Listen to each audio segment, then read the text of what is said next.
tuned because next up is David Charles Allen, Village Properties Realtor and host of The Hop. That's Home Ownership Podcast, here to tell us all about real estate in beautiful Santa Barbara. Welcome to The Hop. This is David Charles Allen, Realtor at Village Properties in Santa Barbara, California, with my great friend and co-host, Patti Teal. I'm doing wonderful today. Patti, how you doing? I'm doing well too, David. Thank you. Good to hear. We've had some cloudy skies here in Santa Barbara, looking ahead to more cloudy skies, temperatures throughout the 60s. So it's really nice, beautiful still out, but it's kind of like that sweatshirt weather you're talking about. Love that kind of weather. Absolutely love it. Sweatshirt and shorts, Yes. It's fun.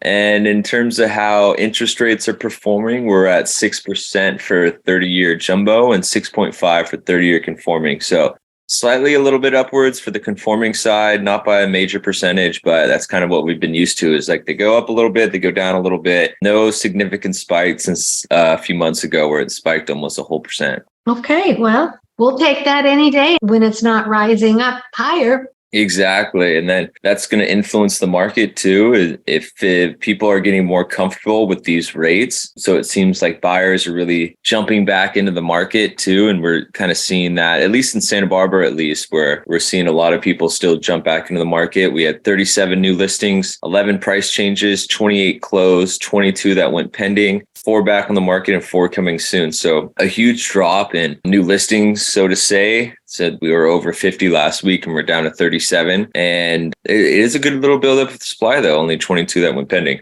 Mm-hmm. Yeah, I was hoping that it would stay up that high for a while, but 37 is nothing to sneeze at. For a long time, you were hoping to get it up close to 40, and it's still there. Yeah. So there's always a positive side to things, depending which way you look at it. Yeah. Any questions today for me? David, I was just wondering, with some of the bank failures and some people being a little hesitant, has it affected the loans? Are they being stricter about giving loans, or has it remained about the same in your experience? Gosh, it's always so tough because it really depends on who you go to. The big banks are usually a lot more strict, and that's why they offer lower rates, because they have more stricter policies. You have to have a W-2, you have to have income from certain sources. If you're like an independent contractor or something, you have a couple businesses, then the financing gets a little creative because you maybe don't have like an income return, like you invest all the money back in your business or something like that. Then you get to those other companies where the interest rates are a little bit higher, but they're more flexible on that kind of stuff. So it's always going to be depending who you go to, but there's always going to be companies that push the limit on getting people mortgages. Oh, that's nice to know. So does the realtor guide you? For instance, if you're working with someone who is self-employed, they're making a good living, but it doesn't necessarily show how much they make because they are able to take a lot of deductions. Can you help guide them to which bank they're likely to be approved at? Yeah, banks it's going to be harder. It's going to be a lot more time consuming when you're going to use a bank. You can generally get one through a bank, but yeah, you want to guide them to people that have these programs that have more flexibility, so to say. And those are usually like independent firms.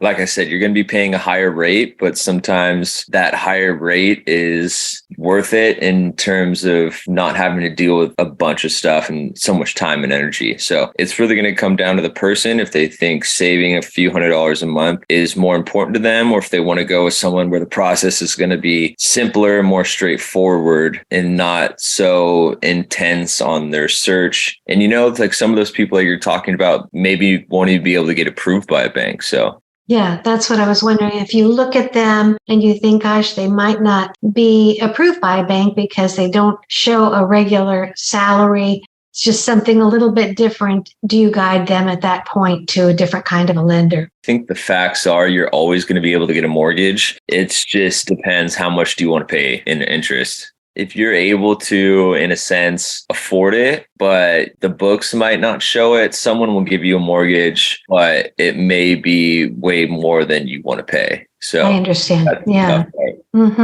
And what about credit unions? Do they loan people money for buying homes at a lower rate?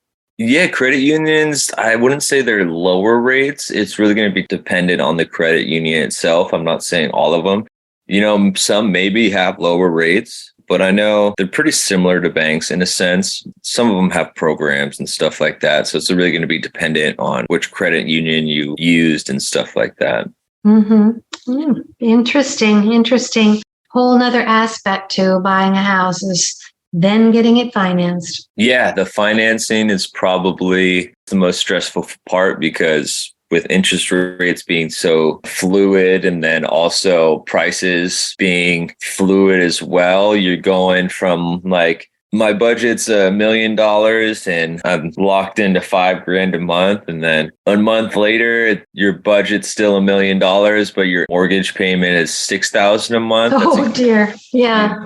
So yeah, I understand. So it's and then you're constantly changing what you have to look at, and then it's a whole process. It's why it's great having someone that's actually there to help you and guide you through it. It's almost stressful. I mean, people that have been through it, I'm sure, know exactly what I'm saying when I say that. Sure, absolutely. And have to check on your fur babies. How are they doing? They're doing amazing. I actually took Moose on his first bike ride day by myself. So wow. He is exhausted right now. Oh, that's so cool. So do you keep him leashed and then ride? How does it work?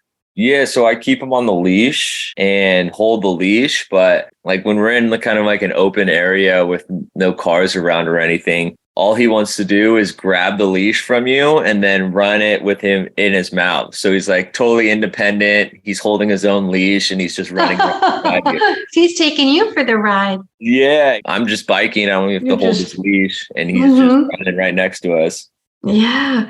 Well, I often watch The Dog Whisperer, and he is a big proponent of bike riding with the dogs. And he just feels like that exercise really helps them to be good, obedient dogs. So yeah, a tired dog is a good dog. That's right. I think that's the best saying ever. Yeah. If they're tired, they're not going to bother you. They're not going to bark. They're just going to sleep. And it's, and I'm sure and they're good. Yeah. Like people, I'm sure it's good for their heart and everything too. Oh yeah. Just any kind of exercise. They're not exercising. They're just getting all pent up. And if we don't take them out twice a day, the first walk of the day, if we're doing one in the afternoon, they're just wild till they get there. They're just barking. Right. Give me to the park. Give me the park. Give me the park. Oh, I know. They're so excited. Yeah. Yeah. Remind us again. I know Moose, just even by the name, I know he's got a lot of fur and he's a big dog. Do you know what breed he is or what mix?